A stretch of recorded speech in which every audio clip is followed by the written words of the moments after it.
సుమన్ టీవీలో మీ business promotions కోసం ఈ కింది నెంబర్ను సంప్రదించగలరు.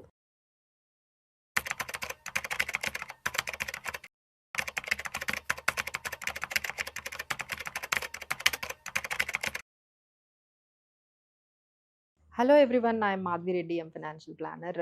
సో ఈ వీడియో అంతా కూడా గోల్డ్ అండ్ సిల్వర్ ప్రైజెస్ గురించి. సో ఎక్కడ చూసినా వీటి గురించే మాట్లాడుతున్నారండి. సో అందరూ కూడా నన్ను అదే అడుగుతున్నారు, మేడం ఇంకా గోల్డ్ అనేది 1,20,000 అయిపోయే ఛాన్సెస్ ఉన్నాయా, 1,00,000 అయిపోయే ఛాన్సెస్ ఉన్నాయా అనేది అడుగుతున్నారు. సో దట్ ఈజ్ మనం దాన్ని పుచ్చలేమండి. ఎందుకంటే దాదాపుగా గోల్డ్ హయ్యర్ అంటే పీక్ నుంచి దాదాపుగా 30% వరకు గోల్డ్ అనేది ఫాల్ అయ్యింది. సో ఇప్పుడు 1,80,000 ఉన్నది, ఇప్పుడు 1,41,000, మేబీ 1,40,000 ఈ రేంజ్లో ట్రేడ్ అవుతూ కనిపిస్తూ ఉంది. అలానే మనకి సిల్వర్ కూడా మనం పీక్స్ నుంచి చూసుకున్నట్లయితే 50% పైనే మనకి సిల్వర్ కూడా పడింది. సో నాట్ ఓన్లీ సిల్వర్ గోల్డే కాదండి, అన్ని మెటల్స్ కూడా బ్లడ్ బాత్ కనిపిస్తోంది. మీరు నిక్కుల్ తీసుకోండి, ప్లాటినం, అల్యూమినియం, అలానే ప్లాటినం, కాపర్, ఇలాంటి మెటల్స్ అన్నీ కూడా చాలా వరకు పడిపోయాయండి. దానికి ఒక్కటే కారణం, అసలు ఎందుకు ఈ విధంగా పడిపోతున్నాయి మెటల్స్ అన్నీ, దానికి మెయిన్ రీజన్ ఏంటంటే డాలర్ స్ట్రెంథనింగ్ అవ్వడం. ఎప్పుడైతే డాలర్ అనేది చాలా అంటే 13 మంత్స్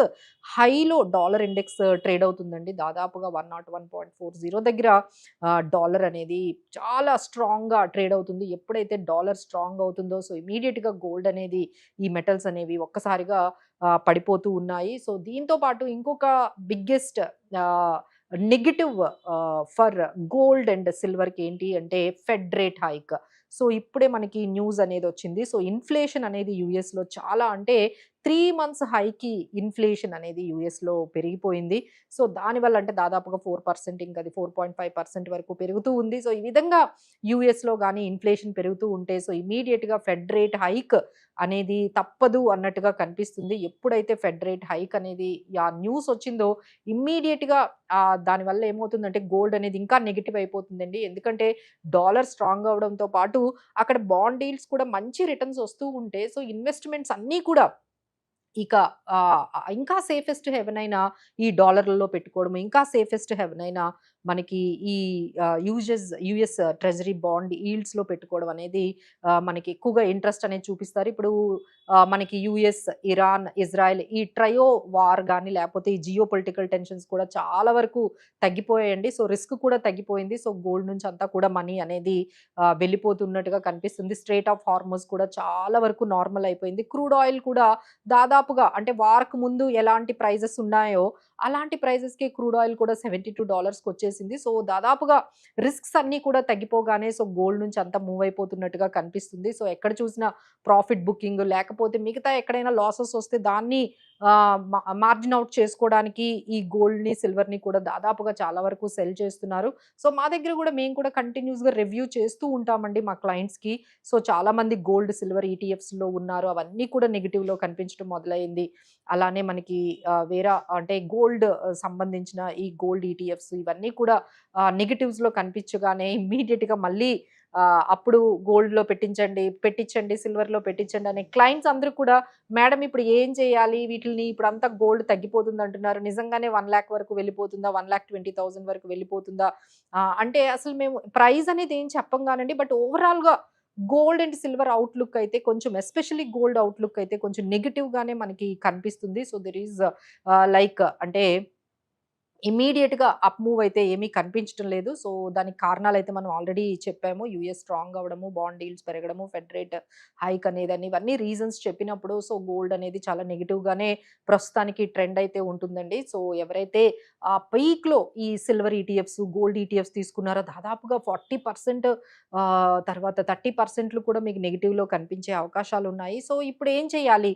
దాన్నేమైనా యావరేజ్ జేసుకోవాలి, లేకపోతే దాని మీద ఇంకేమైనా ఇంకొన్ని యూనిట్స్ యాడ్ చేసుకోవాలా? లేకపోతే ఎగ్జిట్ అయిపోవాలా? ఇలా అయితే చాలా వరకు కన్‌ఫ్యూజ్ అవుతున్నారండి. సో మేమేం చేస్తున్నామంటే క్లయింట్ టైమ్ హారిజన్ బట్టి, సార్ మీరేమైనా 5 ఇయర్స్ ఉంటారా? 7 ఇయర్స్ ఇలాంటి టైమ్ హారిజన్ లేదు అంటే స్పెక్యులేటివ్‌గా మీరు ఇవి కొన్నారు అంటే మాత్రం you need to exit, and if it is not speculative long term ఇన్వెస్ట్మెంట్కి అయితే మీరు కొంచెం కొంచెం యాడ్ చేసుకుంటూ, మేము అప్పట్లో కూడా చెప్పామండి గోల్డ్ అండ్ సిల్వర్ ఒకేసారి కొనకూడదు, సో ఎవ్రీ టైమ్ ఫాల్లో కొంచెం కొంచెం కొనుక్కుంటూ వెళ్ళాలి, ఒకేసారి కొనకండి అని చెప్పాము. సో ఈ విధంగా ఎవరికైతే ఇలాంటి స్ట్రాటజీ ఉందో వాళ్ళు ఎవరు కూడా భయపడాల్సిన అవసరం లేదు, నెమ్మది నెమ్మదిగా యాడ్ చేసుకుంటూ ఉండాలి. అండ్ ఎప్పుడు చెప్పేది ఏంటంటే పోర్ట్ఫోలియోలో 10%, మాక్సిమం 15% మాత్రమే ఉండాలి, కానీ అంతకన్నా ఎక్కువ ఉందంటే చాలా అది మనం అసెట్ అలొకేషన్‌కి మనము డిఫరెంట్‌గా వెళ్తున్నట్టే. సో ఒక్కసారి మీ పోర్ట్ఫోలియోలో అది ఎంత పర్సెంటేజ్ ఉందో చూడండి, ఆ పర్సెంటేజ్ కొంచెం తగ్గించుకోండి.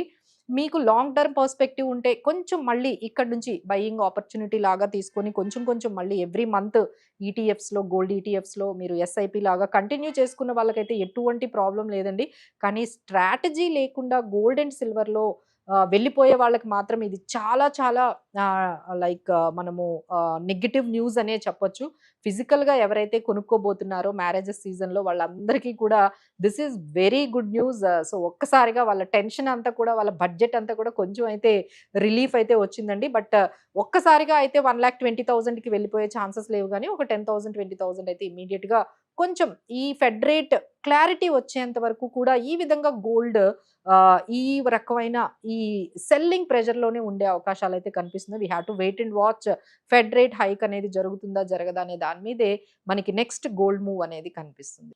సో, ఇప్పుడు ఎవరికైనా ఈ గోల్డ్ అండ్ సిల్వర్ లేకపోతే అసెట్ అలొకేషన్ ఫండ్స్, లేకపోతే ఈ గోల్డ్ ఫండ్స్, సిల్వర్ ఈటీఎఫ్స్ చాలా అక్యుములేట్ చేసేసుకున్న వాళ్ళుంటారు. అలానే ఫిజికల్ గోల్డ్ కూడా 2,00,000 అయిపోతుందని బై చేసుకునే వాళ్ళున్నారు. ఇలాంటివి ఎటువంటి సలహాలు మీకు ఇప్పుడు ఏం చెయ్యాలి? దీంట్లో నుంచి ఎగ్జిట్ అవ్వాలా? లేకపోతే వెయిట్ చేయాలి? లేదు అంటే ఇంకొంచెం యాడ్ చేయాలా? అనేది మీరైతే ఓన్‌గా డెసిషన్స్ అయితే తీసుకోకండి. We are there to help you. మీరు మమ్మల్ని కాంటాక్ట్ చేయండి. చేస్తే ఈ గోల్డ్ అండ్ సిల్వర్‌లో ఏ విధంగా మనము నెక్స్ట్ స్ట్రాటజీ అనేది డెవలప్ చేసుకోవాలి అనేది మనము డిస్కస్ చేసుకొని అప్పుడు డెసిషన్ తీసుకుంటే బావుంటుందండి. Don't go in the panic. బయట ఉన్న ఈ పానిక్ సెల్లింగ్ చూసి మీరు పానిక్‌లో ఎలాంటి రాంగ్ డెసిషన్స్ తీసుకోవద్దు. So will wait and will take, అంటే మీరెవరైనా సంప్రదించినట్లయితే మేమైతే మీకు కొంచెం సలహా అయితే ఇస్తాం. ఆ తర్వాత మీకేం చేయాలి అనుకుంటే ఆ డెసిషన్ అయితే ఖచ్చితంగా తీసుకోవచ్చు. బట్ పానిక్‌లో అయితే ఎలాంటి డెసిషన్స్ ఈ గోల్డ్ అండ్ సిల్వర్ మీద అయితే మీరు పానిక్ సెల్లింగ్ అయితే చేయకండి. Thank you so much for watching.